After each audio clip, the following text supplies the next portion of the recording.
Hello hello सम्पूर्णमा नमस्कार होइन। आज चाहिँ म के भन्न चाहन्छु भनेपछि एउटा आमाको लागि के सानो हामीलाई जन्म दिने आमा होइन, हुर्काइन् बढाइन्, सधैँ हाम्रै पक्षमा लडिरहन् होइन।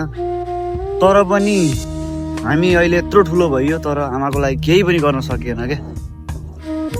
यति कुरा हो कि आमाले अहिलेसम्म हामीसँग केही पनि मागे छैनन् के। बाबु त खुसी हो, तेरो खुसी बाहेक अरू केही चाहिँदैन, धन सम्पत्ति त बाँचेपछि कमाइहालिन्छ नि भन्छन् के। कमाइन्छ अहिले होइन, परदेशमा छौँ हामी सबै साथीहरू, कतिपय साथीहरू परदेशमा छन्।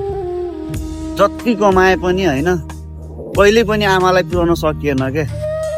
आमा भन्ने चिज यस्तो रहेछ साथीहरू होइन, जति सम्झ्यो त्यति नै कम के, जति बयान गर्यो त्यति नै कम के आमाको है। तपाईँहरूलाई चाहिँ कस्तो लाग्छ कमेन्ट